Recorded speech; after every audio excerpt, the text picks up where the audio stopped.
Todo sumo sacerdote é um homem escolhido para representar outras pessoas nas quais referentes a Deus.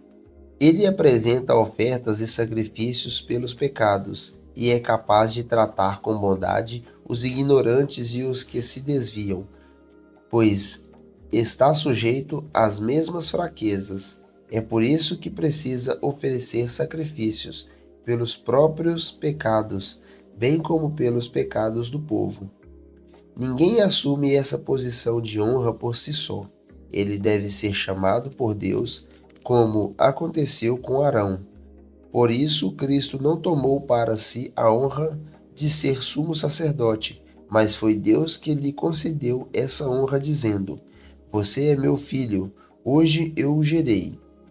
E em outra passagem diz: Você é sacerdote para sempre, segundo a ordem de Melquisedeque.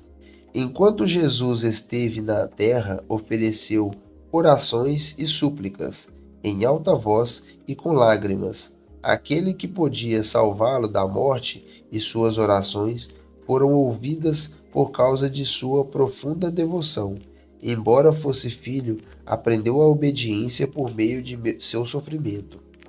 Com isso, foi capacitado para ser o sumo sacerdote perfeito e tornou-se a fonte de salvação eterna para todos que lhes obedecem.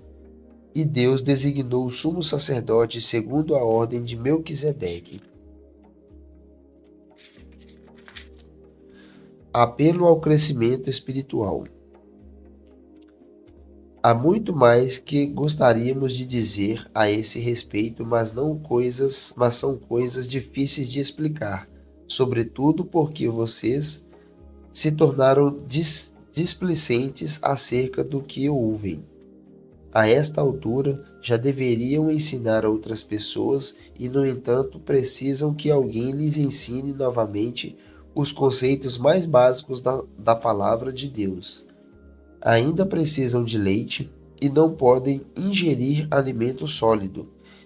Quem se alimenta de leite ainda é criança e não sabe o que é justo.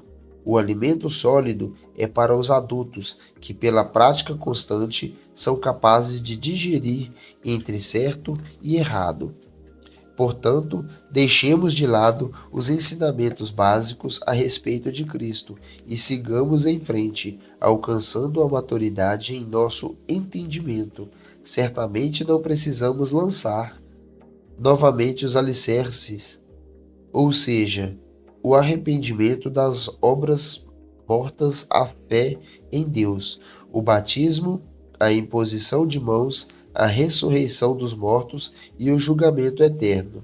Se Deus permitir, avançaremos para um maior entendimento, pois é impossível trazer de volta ao arrependimento aqueles que já foram iluminados, que já experimentaram as dádivas celestiais e se tornaram participantes do Espírito Santo, que provarão a bondade da palavra de Deus e os poderes do mundo por vir, e que Deus se desviaram.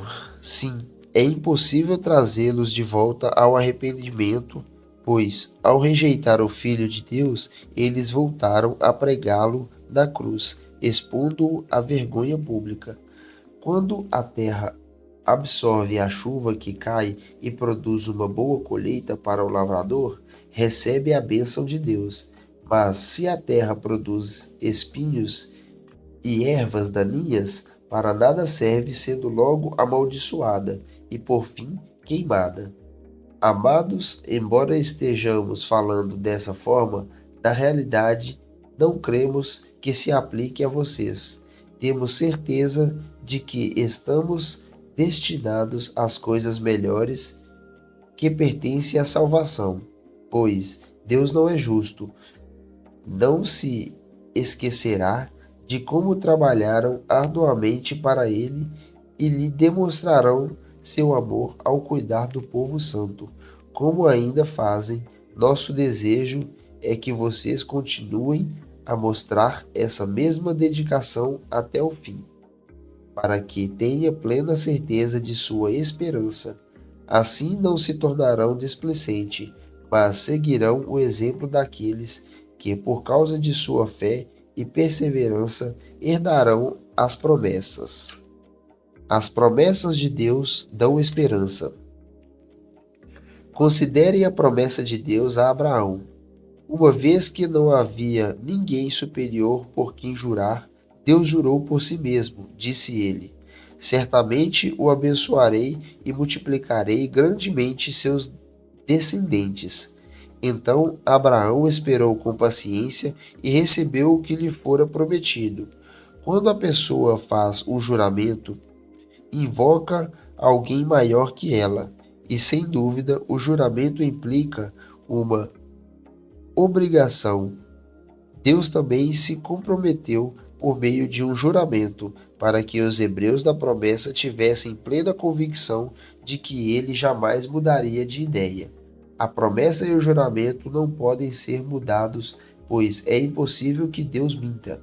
Portanto, nós que nele nos refugiamos, estamos firmemente seguros ao nos apegarmos à esperança posta diante de nós. Uma esperança é uma âncora firme e confiável para nossa alma. Ela nos conduz até o outro lado da cortina, para o santuário inferior.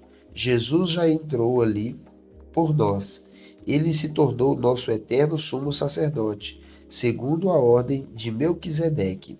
E este foi só um trecho da nossa leitura de ontem. Curtiu esse conteúdo? Não se esqueça de deixar seu like, se inscrever no canal e compartilhar com alguém que também vai gostar de ler com a gente. Para acompanhar a leitura completa, clique aqui ao lado e lembre-se, todos os dias tem leitura nova aqui no canal. Te espero no próximo vídeo.